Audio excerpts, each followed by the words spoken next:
Muy bien, vamos a compartir en esta mañana la palabra de Dios.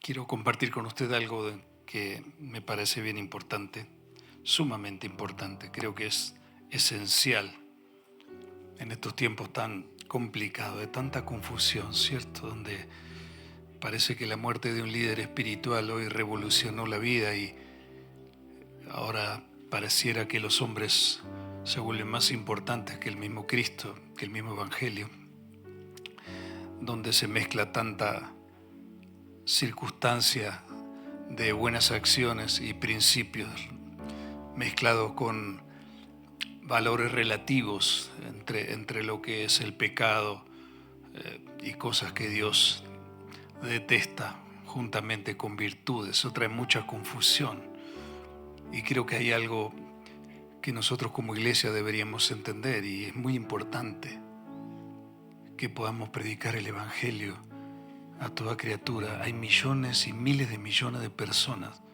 que creen que conocen a Dios y no saben quién es su Dios. Se han fabricado un Dios, se han fabricado un ídolo y han colocado al hombre en el lugar que tiene que ocupar Dios y lo ponen al hombre a la altura de Jesucristo. Y con tanto dolor he visto durante toda esta semana tantas cosas que se dicen, tanta ignorancia espiritual y tanta falta de conocimiento. Y nosotros somos los que tendríamos que llevar. Pero para eso nosotros tendríamos que recibir y abrazar virtudes y que se han perdido en el Edén, pero que en Cristo se pueden recuperar porque Él las recuperó en la cruz. Y por eso quiero compartir con usted una palabra que le puse como título: la cualidad esencial para llegar a la meta. Diga esto, por favor: la cualidad esencial para llegar a la meta. Y quiero tomar la vida de un rey que marca una diferencia y que es el referente para poder entender de que de su descendencia nacería el Salvador. Y quiero invitarte por favor a 1 Samuel capítulo 22, versículos 1 y 2. Y dice lo siguiente la palabra: yéndose luego David de allí, huyó a la cueva de Adulam, y cuando sus hermanos y toda la casa de su padre lo supieron, vinieron allí a él, y se juntaron con él todos los afligidos y todos los que estaban endeudados y todos los que se hallaban en amargura de espíritu, y fue hecho jefe de ellos, y tuvo consigo como 400 hombres. Permítame orar, decir: Padre, gracias por tu palabra, gracias por tu amor, gracias por tu misericordia nueva de esta mañana y por darnos la oportunidad de abrazar, Señor, todo eso hermoso que tú has derramado en la cruz, Señor. La compasión, la paciencia, Señor, la gracia que has puesto, Señor, para que nosotros podamos recuperar, Padre del cielo, todo lo que se había perdido y volver a ti, Señor, que es nuestra fuente de vida. Eres nuestra fuente de vida. Eres el autor y consumador de la fe. Y tu Santo Espíritu hoy que está morando en nuestros corazones, Señor, queremos pedirte que se avive la llama, Señor, y que el fuego, Señor, no se apague. Que la pasión y el anhelo por predicar tu palabra y el vivir esta vida nos lleve, Señor, a querer alumbrar cada día más y querer ser como tú, parecernos a ti cada día.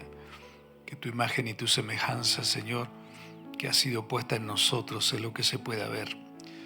En el nombre de Jesús. Amén. La historia de David es apasionante. Dios lo llama siendo un joven que desarrollaba la labor o una labor de poca estima en la sociedad. La labor de pastorear y cuidar ovejas era una tarea para gente de una baja escala, tanto intelectual como social. Por eso fue que mientras era un pastor desapercibido, pasando la mayor parte de su tiempo en el anonimato cuidando las ovejas de su padre, cuando Dios envía al profeta Samuel para ungir a un nuevo rey para Israel, nadie de su familia lo tuvo en cuenta, como nadie de la sociedad podía llegar a entender cómo podría suceder algo de esa magnitud. Pero el profeta, al ver que ninguno de los demás hijos de Isaí, que es donde había el profeta ido a buscar al nuevo rey, porque Dios le había dicho que de su familia, de la familia de Isaí, saldría el rey de Israel. Cuando pasan los demás hijos de Isaí, Dios le dice al profeta que ninguno de ellos era. Entonces el profeta le pregunta si no tenía otro hijo, y Isaí le dice, claro, sí, tengo un hijo, que tengo uno que está en el campo con las ovejas, está cuidando ovejas, pero ahí se puede ver, ¿cierto?, de que no le prestaba mucha atención, era de menos rangos. Y aunque la teología esté discutiendo si David había sido un hijo no querido, que había tenido el padre y lo ocultaba, o como algunos teólogos explican, de que como todos nacimos en pecado en este mundo, también se puede relacionar cuando David dijo que en pecado fui concebido por mi madre. Y bueno, son versículos, es cierto, que realmente hacen que la gente se ponga en diferentes posturas, pero lo cierto es que David parece que no era alguien estimado como para que su padre lo presentara, ¿cierto?, ante el profeta para ser rey.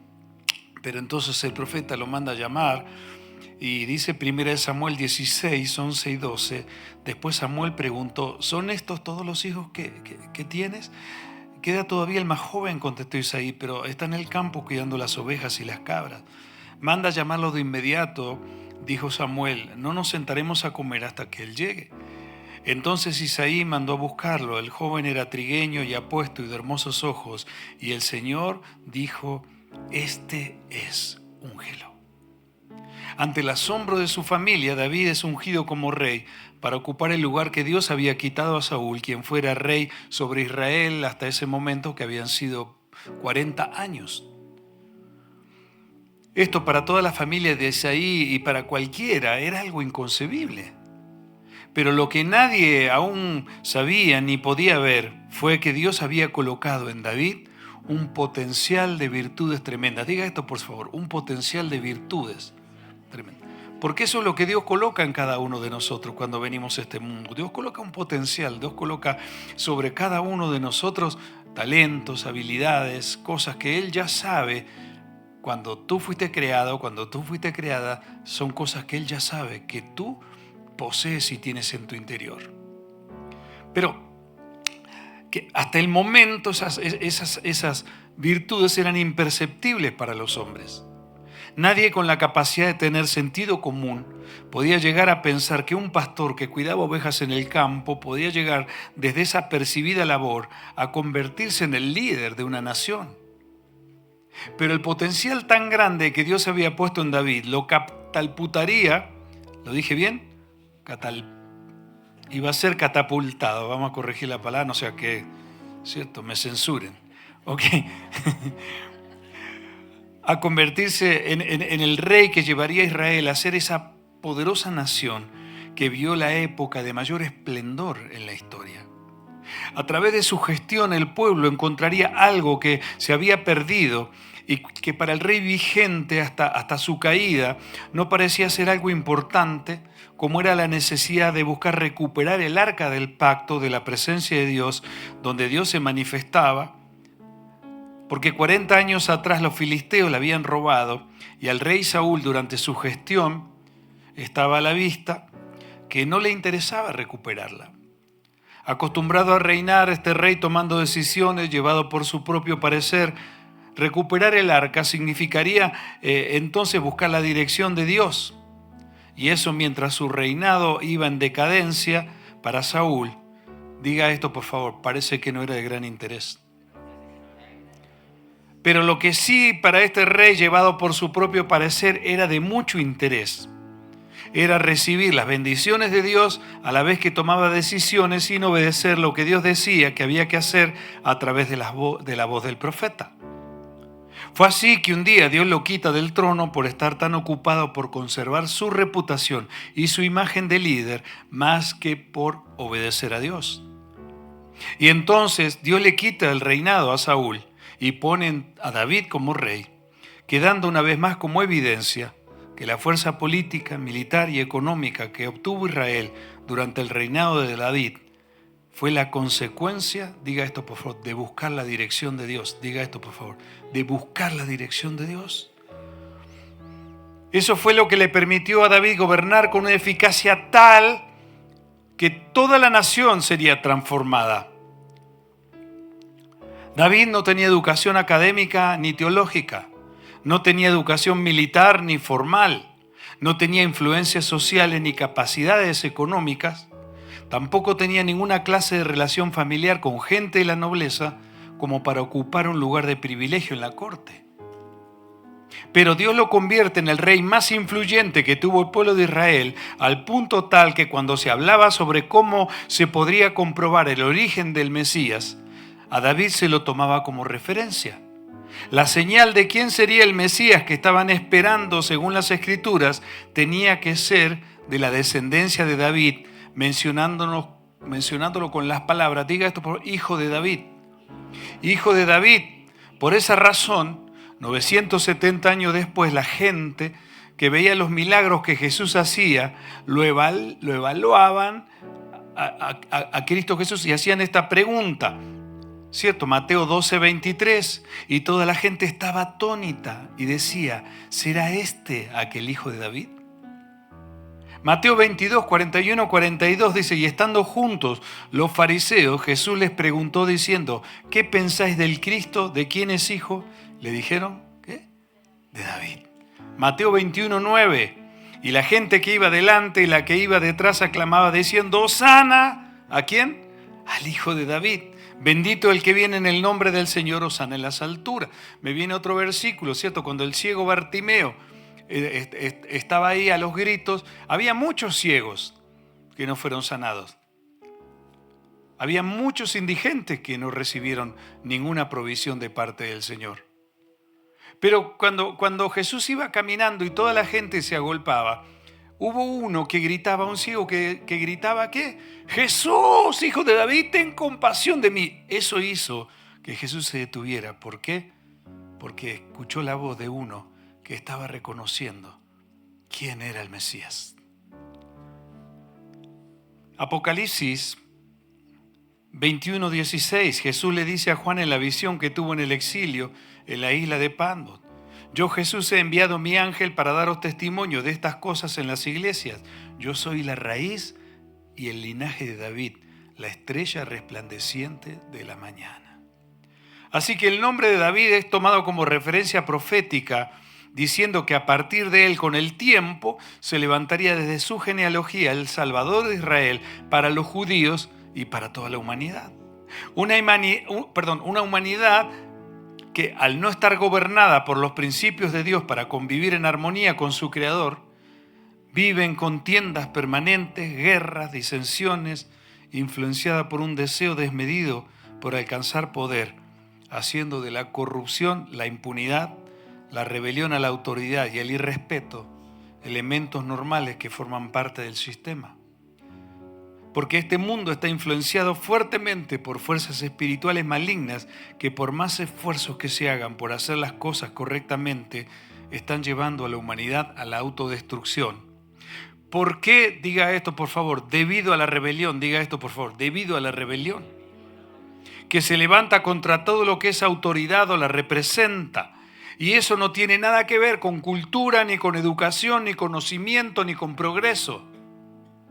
El doctor Thomas Edwin Cole, pastor, dijo en su libro Hombría al Máximo que obtener conocimiento y progreso y tecnología sin Cristo es como darle un cuchillo y un tenedor a un caníbal para que coma con buenos modales a su presa.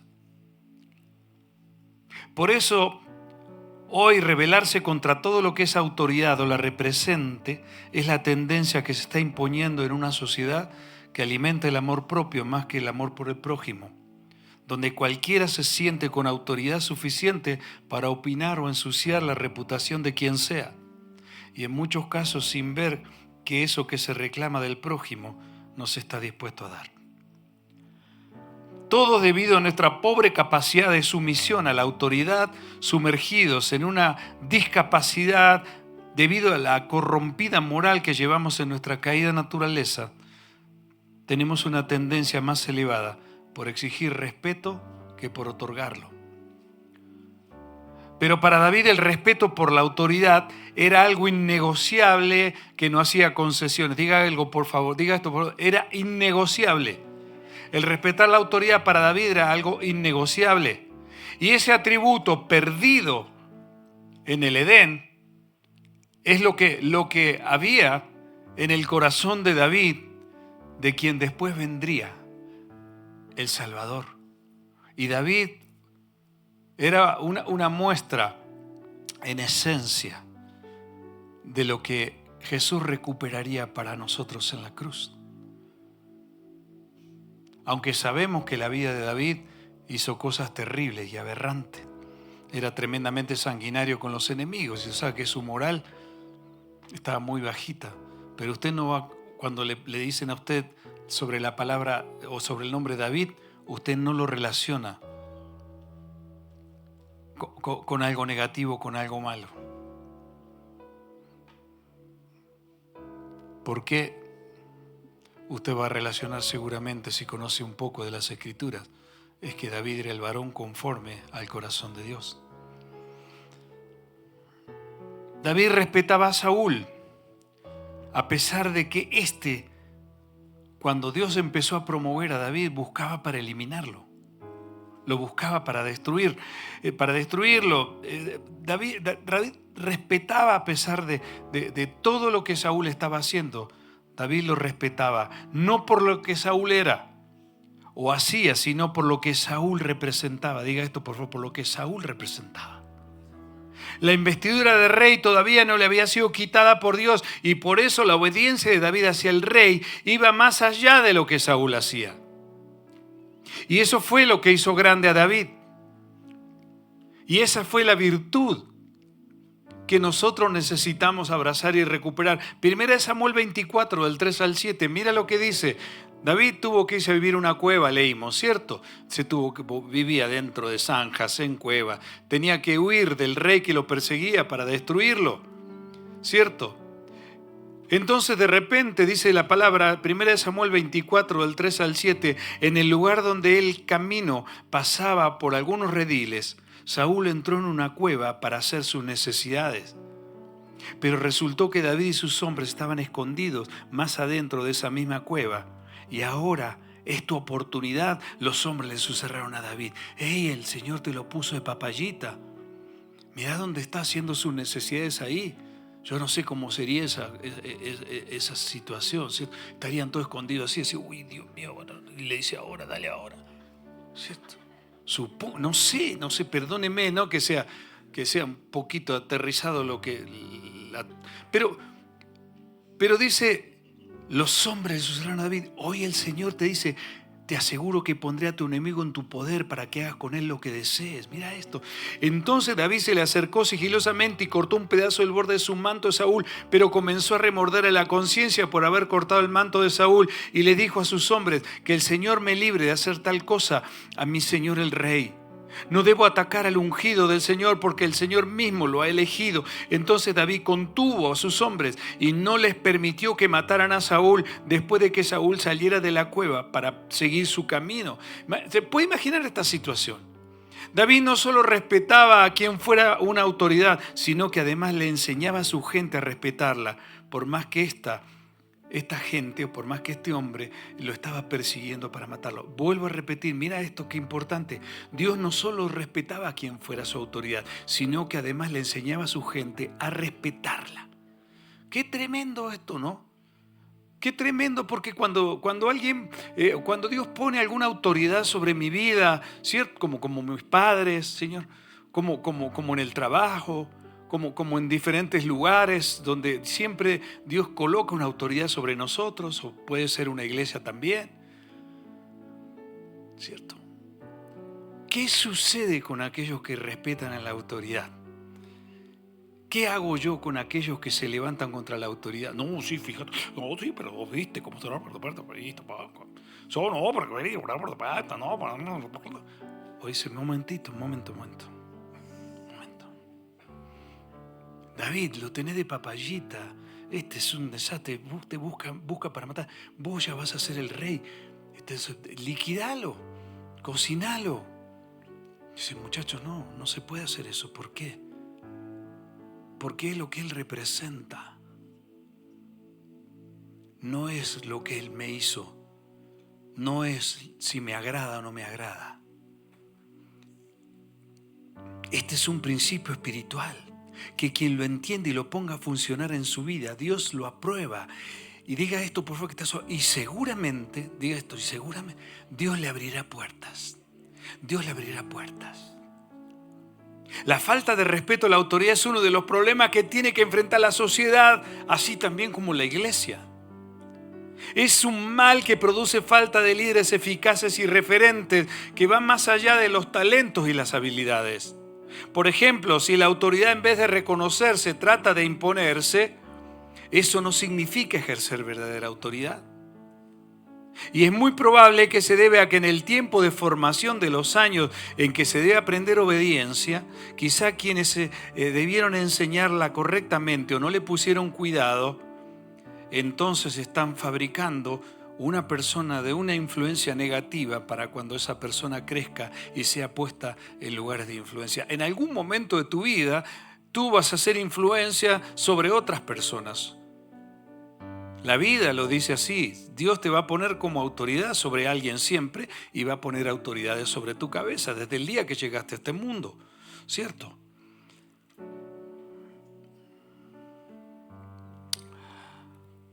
Enseñar a respetar a la autoridad y que se la vea como alguien que por solo ocupar ese lugar que Dios le ha dado merezca honrarse, es algo que está en vía de extinción y parece que no abunda. En los años en que una persona debe aprender obediencia, si no aprende lo que significa respetar y obedecer a la autoridad, con el paso del tiempo, si esa persona llega a ser colocada como en un puesto de liderazgo, en lugar de funcionar como una influencia positiva, se terminará convirtiendo en un capataz negativo que exigirá respeto y respetando. Exigirá respeto y respetando.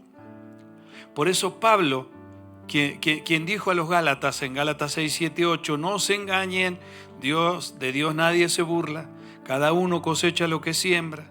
El que siembra para agradar a su carne, de esa misma carne cosechará destrucción. El que siembra para agradar al Espíritu, del Espíritu cosechará vida eterna. ¿Sabe cuál es el atributo esencial que necesitamos? No hace falta decirlo, creo que con el desarrollo de la predicación lo vamos a entender, pero se lo voy a decir ahora. ¿Sabe cuál es el atributo que necesitamos recuperar para realmente comenzar a vivir en la dimensión de abrazar las verdades, las promesas que Dios tiene y vivir una vida abundante? Diga por favor esto, el atributo que necesitamos se llama obediencia. También el mismo apóstol dijo a los hermanos de Tesalónica lo siguiente, 1 Tesalonicenses 5, 12, 13. Ahí ya Pablo estaba hablándole a la iglesia: amados hermanos, honren a sus líderes en la obra del Señor, honren a sus líderes en la obra del Señor. Ellos trabajan arduamente entre ustedes y les dan orientación espiritual.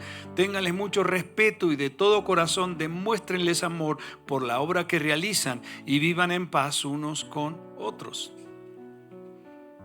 El irrespeto entre hermanos y el irrespeto en la autoridad es uno de los problemas más grandes que vive la iglesia. Las divisiones y todos los problemas interpersonales y el fastidio que se vive muchas veces en el lugar donde tendríamos que gozarnos, deleitarnos, saltar de alegría y cuidarnos unos a otros y honrarnos, parece ser el lugar más difícil de convivir, porque el diablo sabe que cuando dos o más estén de acuerdo y estemos dentro pidiendo conforme a su voluntad, el Señor obra. Y la iglesia se vuelve imbatible cuando los hermanos estamos de acuerdo en un mismo espíritu y caminamos porque entendimos cuál es el propósito. Diga por favor esto, entendimos cuál es el propósito. ¿Cuál es el propósito? ¿Cuál es el propósito? Hay un propósito fundamental por el cual somos cristianos. ¿Cuál es el propósito de ser cristiano? Llegar a la meta, honrar a Dios, reflejar a Cristo, recibir la salvación, llegar a ese final y llevar a las personas a ese lugar.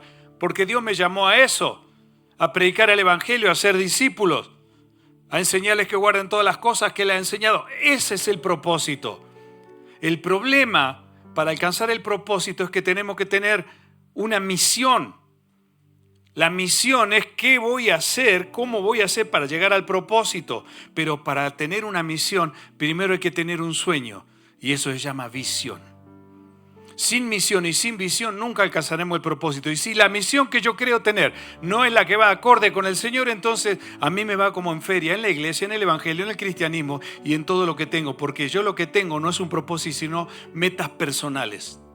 Y ese es el gran problema de tanta gente en la vida cristiana.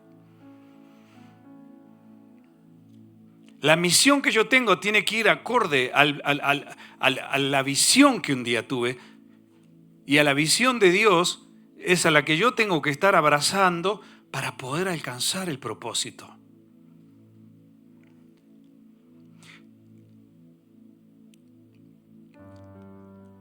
Los principios espirituales que se van enlazando, donde muchos viven disconformes con las personas que Dios ha colocado sobre sus vidas como autoridad.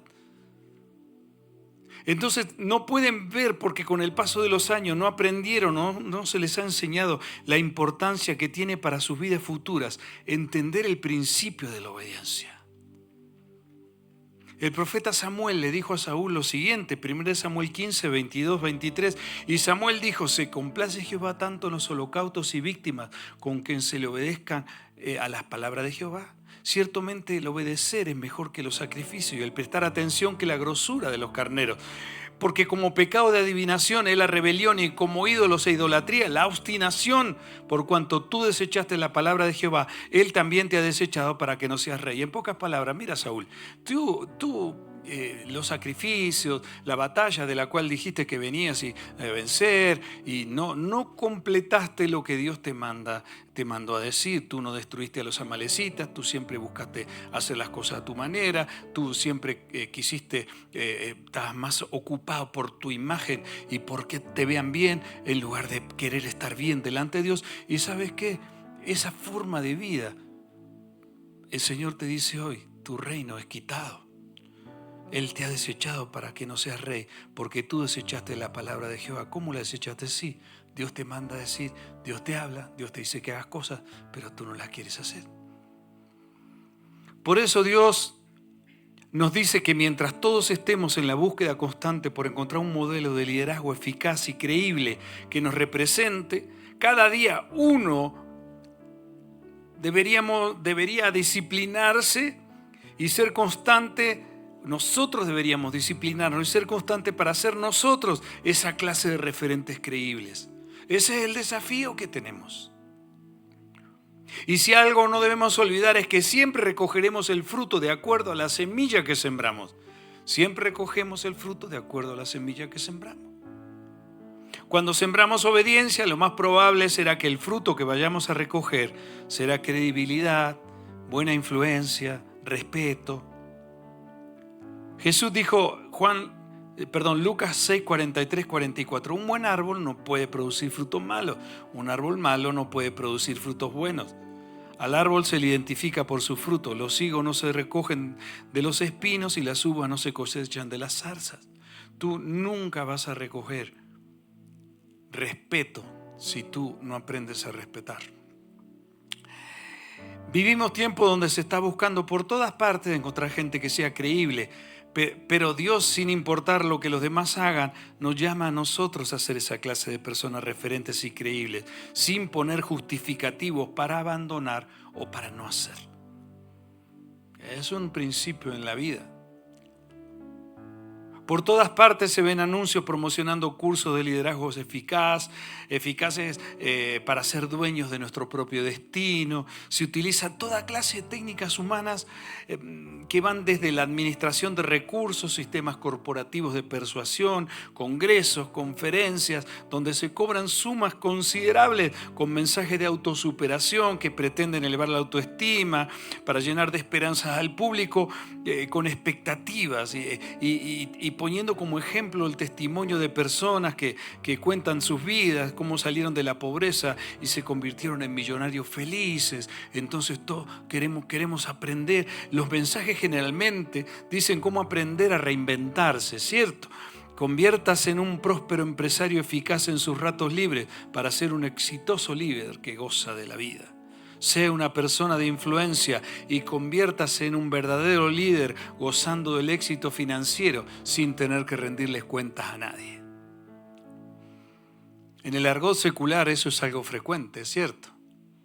Pero cuando este mensaje se usa desde púlpito, lo que se está haciendo es desviar de la verdad al oyente, porque en lugar de ser Cristo el centro de la predicación del Evangelio, pasa a ocuparlo el hombre. Sea un cristiano triunfador y feliz.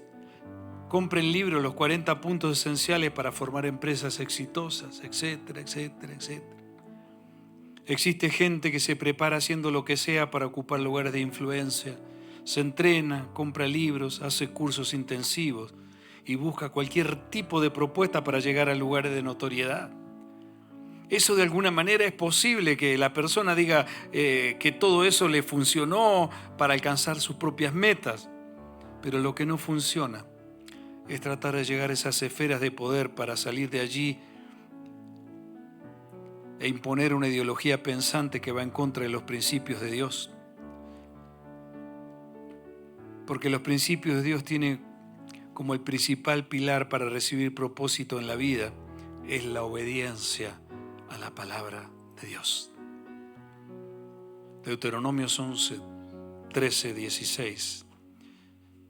Dios le dijo a su pueblo: si obedecieres cuidadosamente a mis mandamientos que yo prescribo hoy, amando a Jehová vuestro Dios y sirviéndole con todo vuestro corazón. Diga por favor los que servimos al Señor, ¿con qué hay que servir al Señor? Con todo nuestro corazón y con toda nuestra alma, ¿cierto? Emociones, sentimientos, pensamientos, decisiones. Entonces dice: yo daré la lluvia de vuestra tierra a su tiempo, y la temprana y la tardía, y recogerás tu grano, tu vino y tu aceite. Daré también hierba en tu campo para tus ganados, y comerás y te saciarás. Guardaos pues que vuestro corazón no se infatúe, y os apartéis y sirváis a dioses ajenos, y os inclinéis a ellos. David fue una gran influencia positiva para toda su nación, alcanzando esos lugares de máxima autoridad, porque entendía como nadie lo que significa el camino de la obediencia. En su vida había prioridades muy diferentes a las de los demás. Su vida no estaba cimentada en promoverse para conseguir convencer con una actitud fingida, un mensaje agradable a la gente para que lo siga. Porque su prioridad no fue prepararse para alcanzar fama o notoriedad. Su prioridad fue, con su vida, poder conocer a Dios para agradar a Dios. Y eso es algo que solo se consigue a través del principio de la obediencia. El joven pastor de ovejas no tuvo que construir ningún mensaje para convencer a la gente. Dios lo promovió por su estilo de vida. Obedecer, cuidar y proteger con fidelidad lo que Dios le había encomendado siempre fue su prioridad. Por eso él era fiel. Por más pequeña que sea la misión que se le fue encomendada, cuando él estaba solo en el campo cuidando las ovejas de su padre. Y cuando se encuentra con Saúl, que va a llevar la comida a los hermanos, y ve que ese gigante desafiando por 40 días a todo el pueblo para que se levantara alguien a defender a su nación para no caer como esclavo, ni el rey Saúl, ni ningún soldado militar, ni ningún estratega de la guerra era capaz de enfrentar al gigante. Y él le dijo: ¿cómo? ¿Qué está pasando ahí? Y dijo: yo voy a ir. Y cuando lo vi, dijo: ¿vos vas a ir? ¿Cómo vas a ir? Vos medís 1,20 m, ese mide 4 metros. ¿Cómo vas a ir vos? Si vos sos un pastorcito oveja, sí, pero ¿sabe qué? Cuando venía un lobo, cuando venía un león, un oso, entonces, y tocaba una de las ovejas de mi papá, yo lo corría y le agarraba la quijada y le rompía la quijada. Y hasta que no recuperaba la oveja de mi papá, yo no volvía a mi casa. Nadie lo veía. Nadie lo veía. Pero Dios sí te ve. Dígale que está a tu lado: Dios sí te ve. Dios lo promovió por su estilo de vida, obedecer, cuidar y proteger con fidelidad lo que Dios le había encomendado. Siempre fue su prioridad.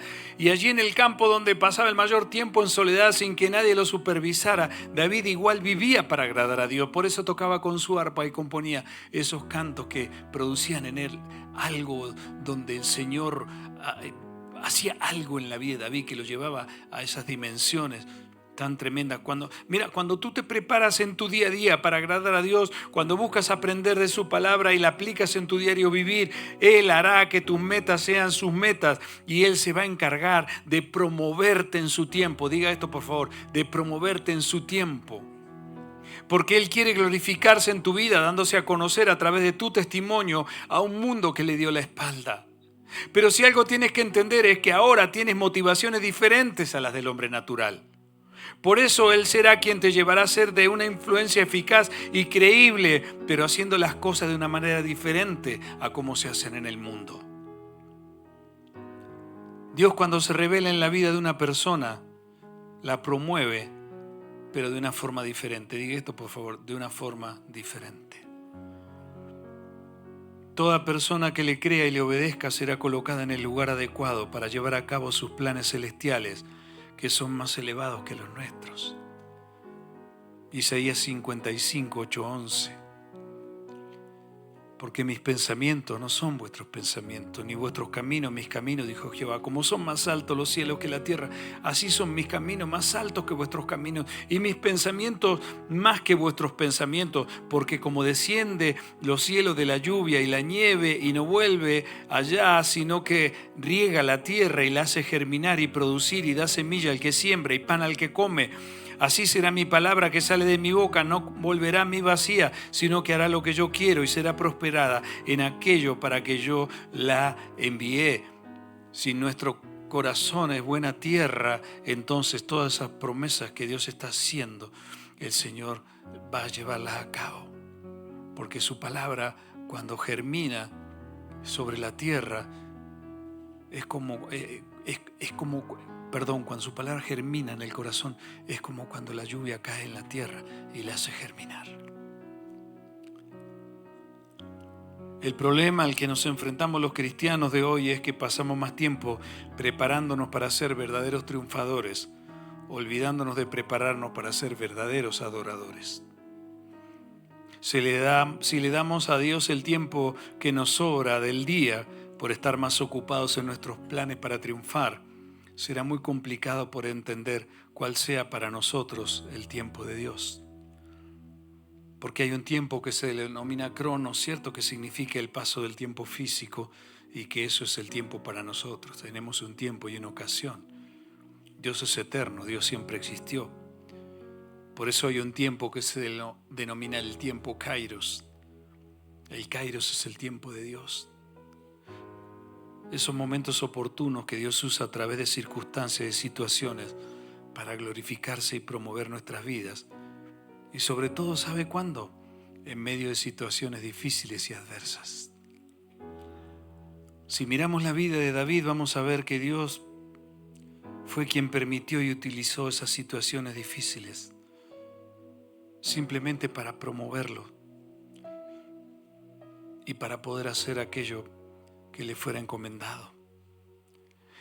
Porque un día tuvo que salir del palacio para irse a vivir a una cueva, ya siendo el héroe de Israel, habiendo derribado al gigante y formar parte en la corte de uno de los guardaespaldas y protectores del rey. Pero un día se tuvo que ir a vivir en una cueva, y aunque eso parecía un fracaso, ese era el lugar que Dios tenía preparado para hacer del héroe que mató al gigante, hacer de ese héroe a un rey líder referente que todos conocemos como el varón conforme al corazón de Dios. Todos los salmos que escribió fueron tiempos con Dios, noches, madrugadas, días y tardes, de aflicciones muchas, llorando y buscando la presencia de Dios, que terminaban cantando y dándole gracias, queriendo agradar a Dios, creyendo, dependiendo y por sobre todas las cosas, obedeciendo a Dios. Salmo 29, versículos 1 y 2 dice: honren al Señor, oh seres celestiales. Honren al Señor por su gloria y fortaleza. Honren al Señor por la gloria de su nombre. Adoren al Señor en la magnificencia de su santidad. David fue formado por Dios donde se forman sus escogidos, en el anonimato y en la soledad, donde a veces parece que Él se ha olvidado de nosotros y de pronto nos levanta y nos promueve desde lo más profundo. David, ya siendo un héroe referente de su nación, vivía en el palacio real, formando parte, como dije recién, de la seguridad del líder de la nación. Pero en un momento de su vida se tuvo que esconder en una cueva porque ese rey al que él protegía lo estaba persiguiendo para matarlo por envidia. Todo porque el éxito que Dios le había dado derribando al gigante, siendo fiel y obediente a su rey, lo había colocado en un lugar donde la gente podía ver que era una persona creíble, no por lo que decía, sino por cómo se conducía. Y ahora que la gente lo reconocía como héroe, Dios tenía que hacer que el corazón del héroe ahora se transformara en un corazón de verdadero rey. Primera de Samuel 18, 14 al 16. Dice la palabra, y David se conducía prudentemente en todos sus asuntos, y Jehová estaba con él. Y viendo Saúl que se portaba tan prudentemente, tenía temor de él. Mas todo Israel y Judá amaba a David, porque él salía y entraba delante de ellos. Esto llenó al rey Saúl de envidia, porque no soportaba que otra persona le hiciera sombra. Las encuestas lo estaban dando como perdedor, entonces comienza a hacer todo lo que todo perdedor hace cuando se siente que pierde popularidad. ¿Qué es? Levanta calumnia para desprestigiar la reputación de todo aquel que le hace sombra, y entonces comienza a difamarlo para eliminarlo. Ese es diga al que está a su lado, así es el mundo en que vivimos. Mas entre nosotros no puede ser así. No debe ser así. Cualquier similitud con lo que se vive en la actualidad es mera coincidencia. Mira, esta situación llevó a David a tener que huir por su vida. Y dice Primera de Samuel, como leímos al principio, 22:1, yéndose luego David de ahí, huyó a la cueva de Adulam. Y cuando sus hermanos y toda la casa de su padre lo supieron, dice que vinieron allí a él y se juntaron con él todos los afligidos, todos los que estaban endeudados y todos los que se hallaban en amargura de espíritu. Y fue hecho jefe de ellos y tuvo consigo como 400 hombres. O sea, no lo buscaron las personas distinguidas, no lo buscaban las personas mediáticas, no lo buscaron las personas exitosas. Al contrario, David lo seguían. Los endeudados, los menesterosos, personas con conflictos, personas con problemas.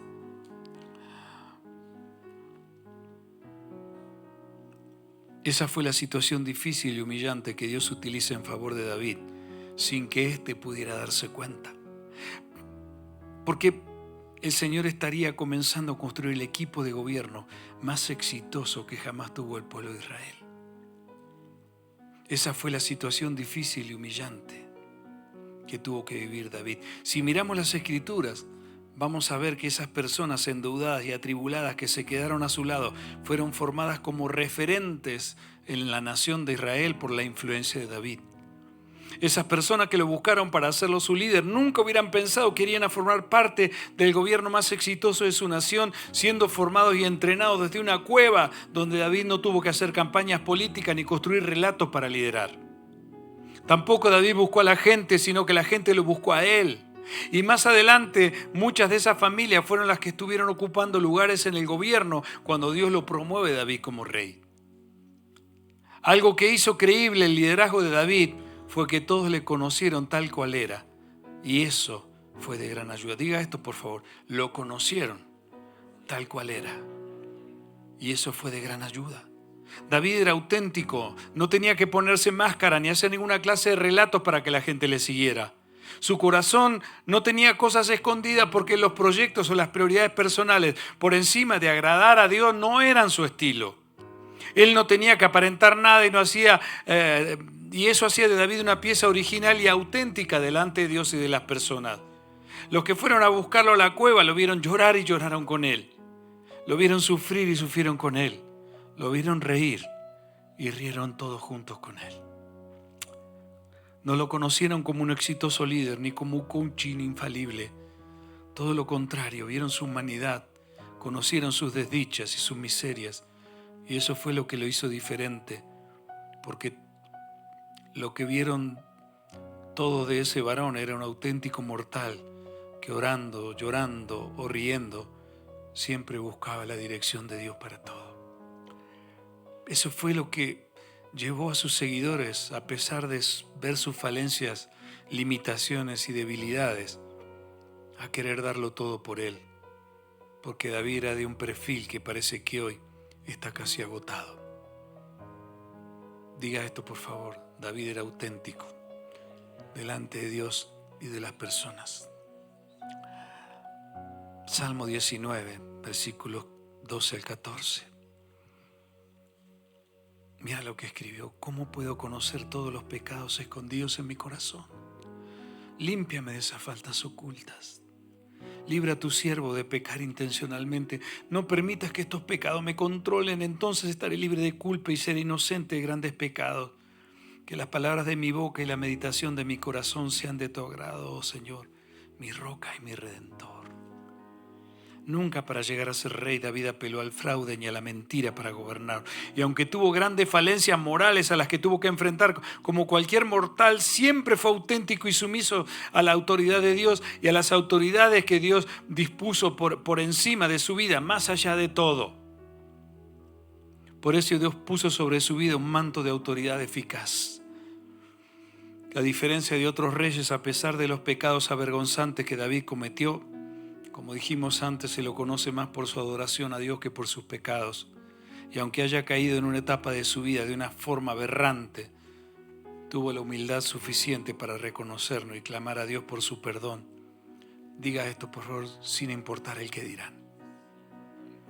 ¿Te imaginas hoy que por generaciones la humanidad conozca tus barbaridades más íntimas? ¿Te imaginas eso? ¿Te imaginas que la gente pueda conocer públicamente en todo el planeta por generaciones tus secretos más íntimos? Como dicen en Argentina, el muerto en el placar.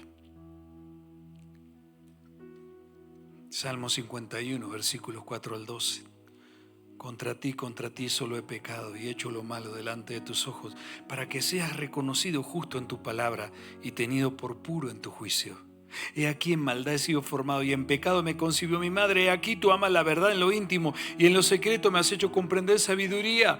Purifícame con hisopo y seré limpio. Lávame y seré más blanco que la nieve. Hazme oír gozo y alegría y se recrearán los huesos que has abatido. Esconde tu rostro de mis pecados y borra todas mis maldades. Crea en mí, oh Dios, un corazón limpio y renueva un espíritu recto delante de mí. No me eches de delante de ti y no quites de mí tu Santo Espíritu. Vuélveme el gozo de tu salvación y espíritu noble me sustente. Vuélveme el gozo de tu salvación. ¿Por qué? Porque el pecado y toda la barbarie que había hecho David con Betsabé y craneando para salir ileso en algún momento de su vida, donde la carne fue lo que lo promovió y se olvidó por un momento de volver y de estar en la presencia del Señor. Fue llevado por su carne, cae en adulterio, manda a matar al esposo, cierto, de esa mujer, queda embarazada, nace un hijo que muere y todo el mundo conocía las intimidades del rey. No me deseches de delante de ti, no quite de mí tu Santo Espíritu. Vuélveme el gozo de tu salvación y espíritu noble me sustente. David junto a sus seguidores lograron grandes conquistas y obtuvieron grandes victorias. Y sus seguidores aprendieron de su líder a vencer, viendo como David siempre ante la adversidad, lo primero que hacía era buscar la dirección de Dios.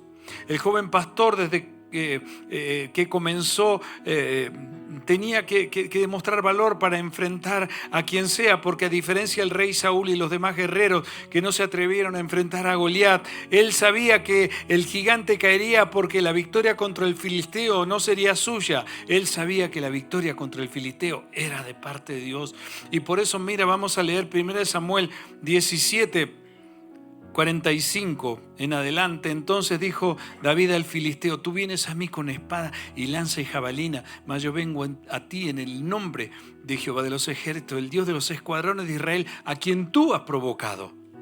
Jehová te entregará hoy en mi mano y yo te venceré y te cortaré la cabeza y te daré hoy los cuerpos de los filisteos a las aves del cielo y a las bestias de la tierra, y toda la tierra sabrá que hay Dios en Israel. Y sabrá toda esta congregación que Jehová no salva con espada y con lanza, porque de Jehová es la batalla, y Él los entregará hoy en nuestras manos. Y aconteció que cuando el filisteo se levantó y echó a andar para ir al encuentro de David, David se dio prisa y corrió la línea de batalla contra el filisteo. Y metiendo David su mano en la bolsa, tomó de allí una piedra y la tiró con honda, e hirió al filisteo en la frente, y la piedra quedó clavada en la frente y cayó sobre su rostro a tierra. Así venció David al filisteo con honda y piedra, e hirió al filisteo y lo mató, sin tener David espada en su mano. Entonces corrió David y se puso sobre el filisteo, y tomando la espada de él y sacándola de su vaina, lo acabó de matar y le cortó con ella la cabeza. Y cuando los filisteos vieron a su paladín muerto, huyeron. Hasta ese momento, nadie de su nación había matado a un gigante, ni siquiera lo había intentado. Pero David demostró que en el nombre del Señor se puede tener el valor para enfrentar y vencer gigantes en la vida. Sus seguidores vieron que eso era posible, entonces también se atrevieron y aprendieron que en el Señor se puede vencer. Primera de Crónicas 20, del 4 al 8. Después de esto aconteció que se levantó guerra en Geser contra los filisteos, y Sibecai Husatita mató a Sipai, de los descendientes de los gigantes, y fueron humillados. Volvió a levantarse guerra contra los filisteos, y Elhanán, hijo de Jair, mató a Lahmi, hermano de Goliat geteo, el asta de cuya lanza era como un rodillo de telar. Y volvió a haber guerra en Gad, donde había un hombre de grande estatura, el cual tenía 6 dedos en pies y manos, 24 por todos, y era descendiente de los gigantes. Este hombre injurió a Israel, pero lo mató Jonatán, hijo de Simea, hermano de David. Estos eran descendientes de los gigantes en Gad, los cuales cayeron por manos de David y de sus siervos. La clave del liderazgo de David fue un ejemplo de fe en su Dios para sus seguidores. Esto lo hizo diferente a cualquier otro rey, porque David, además de liderar, produjo fe en sus seguidores. Diga esto, por favor: además de liderar, produjo fe.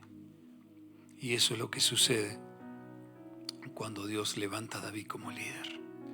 Si David lo pudo hacer, si yo lo pude hacer, cualquiera lo puede hacer, muchachos.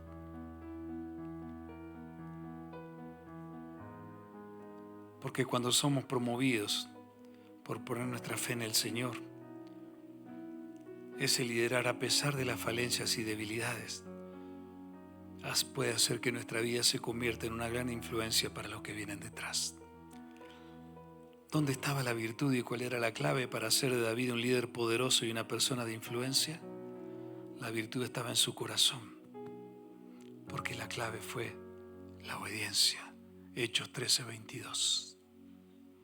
Pero Dios quitó a Saúl y lo reemplazó con David, un hombre de quien Dios dijo: he encontrado a David, hijo de Isaí, a un hombre conforme a mi propio corazón. Él hará todo lo que yo quiero que haga. Por eso, si no queremos que se sigan imponiendo los Saúles que nos persiguen en este mundo, debemos prepararnos y entrenarnos cada día para luchar en el Espíritu, poniendo la mirada en las cosas de arriba, teniendo como prioridad principal rendirnos sumisos en obediencia a la palabra de Dios. Y eso solo es posible conseguirlo cuando rendimos nuestra vida al Rey de Reyes y Señor de Señores, que es Cristo Jesús. Hebreos 12:1-2. Por tanto, nosotros también, teniendo alrededor nuestro tan grande nube de testigos, despojémonos de todo peso y del pecado que nos asedia, y corramos con paciencia la carrera que tenemos por delante, puesto los ojos en Jesús, el autor y consumador de la fe, el cual por el gozo puesto delante de él sufrió la cruz, menospreciando el oprobio, y se sentó a la diestra del trono de Dios. Pablo escribe en la segunda carta a Timoteo y le dice lo siguiente, 2 de Timoteo 4, 7, 8. He peleado la buena batalla, he acabado la carrera, he guardado la fe. Por lo demás me está guardada la corona de justicia, la cual me dará el Señor juez justo en aquel día, y no solo a mí, sino también a todos los que aman su venida. Por eso, iglesia amada, no dejes de luchar. Sigue adelante, no desmayes. Dios, si es necesario, cuando nos desenfoquemos, por amor nos va a corregir y nos va a enseñar, como lo hace un padre con su hijo, para que aprenda a través de la obediencia a hacer lo que es correcto y lo que a su padre le agrada. Recuerda que tu éxito siempre dependerá de tu obediencia, y pase lo que pase cuando seas corregida, no abandones la carrera, porque al llegar a la meta te espera una corona incorruptible que será puesta sobre tu cabeza. Recuerda esto, por favor. Para ganar la batalla de la vida, la cualidad más importante que debemos cultivar se llama la obediencia a su palabra. Eso es lo que hace que pase lo que pase a los hijos de Dios. La victoria les esté asegurada, porque siempre la victoria viene del Señor. Proverbio 21, 31. El caballo se prepara para el día de la batalla, pero la victoria pertenece al Señor. Quizás sientas que estás viviendo en una cueva. Quizás los que están a tu alrededor, que te buscan a ti como referente, tengan que ser los que te consuelen.